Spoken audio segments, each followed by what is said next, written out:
안녕하세요. 뚜샘입니다. 29살 제이양이 있습니다. 건강한 체질로 잔병치레 몇 번 하지 않고 자라났던 분인데 요즘 들어 몸이 부쩍 안 좋아진 거예요.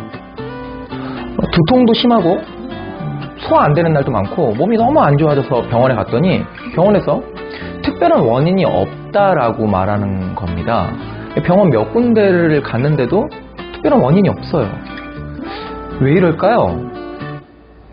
근데 제이양이 곰곰이 생각해보니까 일주일 내내 아픈 게 아니에요. 유독 아픈 날이 있는데 남자친구를 만나는 날이면 유독 몸이 아픈 겁니다. 이런 현상 왜 일어나는 걸까요?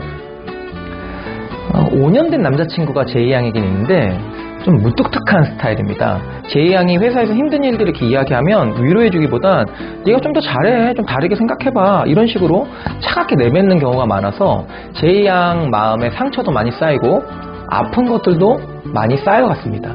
이런 일들이 반복되면서 제이양은 많은 상처를 받았고 제이양 안에 남자친구를 향한 미움, 화, 짜증, 분노 이런 것들이 좀 쌓여가기 시작했죠. 헤어져야겠다고 마음 먹었는데 남자친구 앞에 서면 헤어지자는 말이 안 나오는 거예요. 이런 말 하기 정말 힘들잖아요. 이런 말 못 하시는 분들 많으시죠. 근데 남자친구 만날 때마다 헤어져야겠다, 헤어지는 이 말을 하려고 하는데 이 말이 안 나오고 이런 걸로 마음이 너무 괴로워지는 그 시점부터 이 제이양이 몸이 아프기 시작한 것입니다. 제이양은 미성숙한 방어기제 중 하나인 신체화를 사용하고 있습니다. 방어기제란 사람 마음이 힘든 현실을 만났을 때 나타나는 여러 가지 마음의 현상이라고 이해하시면 되는데요. 사람이 힘든 현실을 만났을 때 아주 성숙하게 마음이 반응하는 사람도 있고 아주 신경질적으로 아니면 아이같이 미성숙하게 반응하는 경우들도 꽤 많은데 제이양은 아이 같은 미성숙한 방어기제 중 하나인 신체화를 사용하고 있는 것이죠.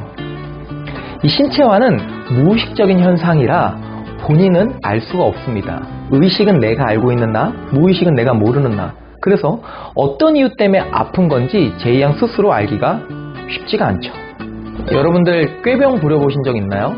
한두 번씩 다 부려보셨죠? 근데 꾀병 언제 부리는 건가요?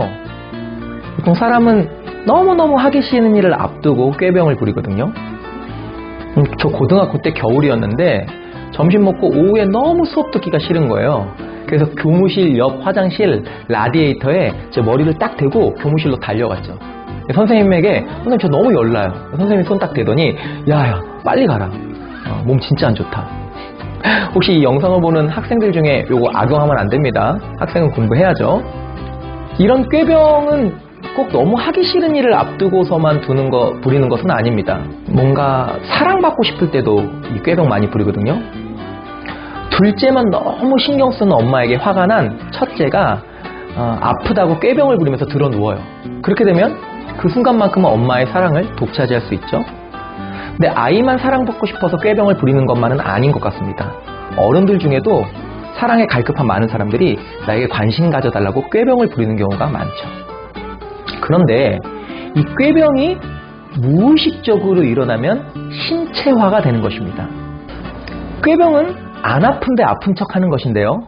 신체화는 진짜 아픈 거예요. 하지만 이유를 모르는 것이죠. 직장에서도 이런 신체화는 많이 벌어집니다. 김모 대리 이야기를 좀 해볼까요? 이 김 대리는 과장님과 식사만 하면 그렇게 소화가 잘 되지 않아요. 다른 사람과 밥 먹을 땐 전혀 그렇지 않은데 이 과장님하고만 식사를 하면 막 속이 더부룩해지고 소화가 잘 안 되고 소화제 먹고. 자, 김 대리가 왜 그런지 감이 이제 오시죠?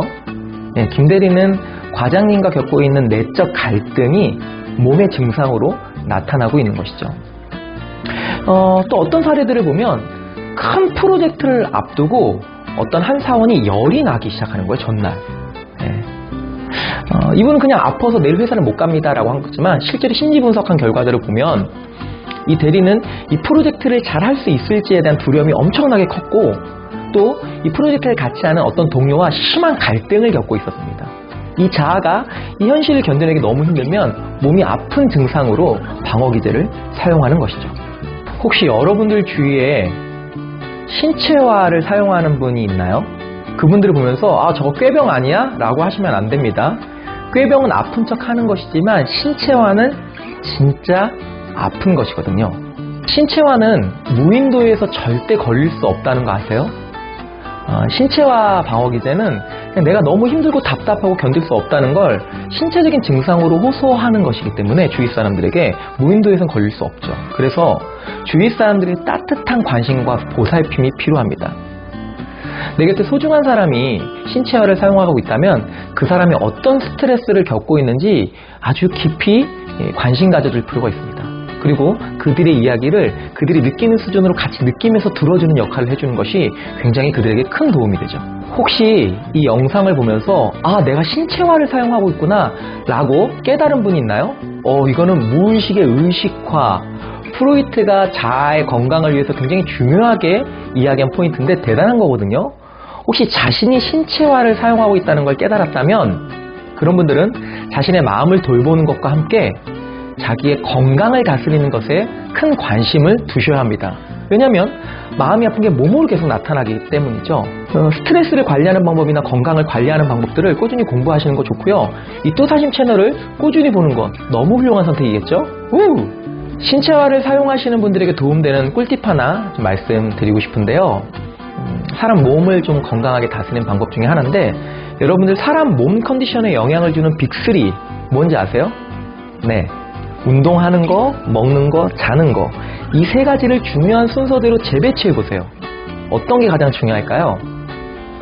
첫 번째가 먹는 건 여러분들이 좋아하시는 거고요. 첫 번째는 자는 거, 두 번째 먹는 거, 세 번째 운동. 세 가지가 다 중요하지만 컨디션에 가장 큰 영향을 끼치는 건 잠자는 겁니다.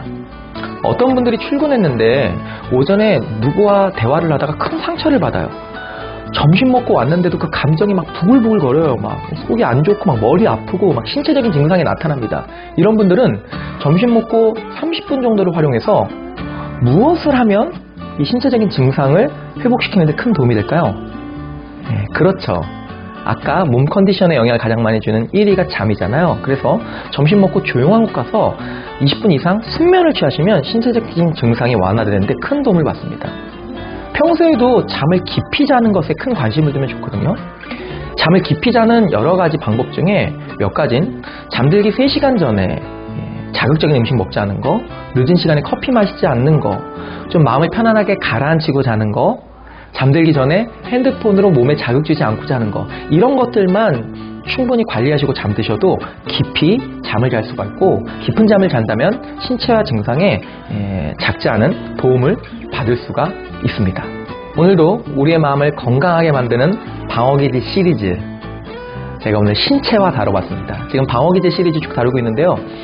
다른 방어기제들도 열심히 보시면 큰 도움 되실 겁니다. 다음 주에도 건강한 내용으로 찾아뵐게요. 오늘 영상 작은 도움 되셨다면 구독, 좋아요, 댓글, 알람 설정 부탁드리겠습니다. 뚜러뻥 갑니다. 우! 예!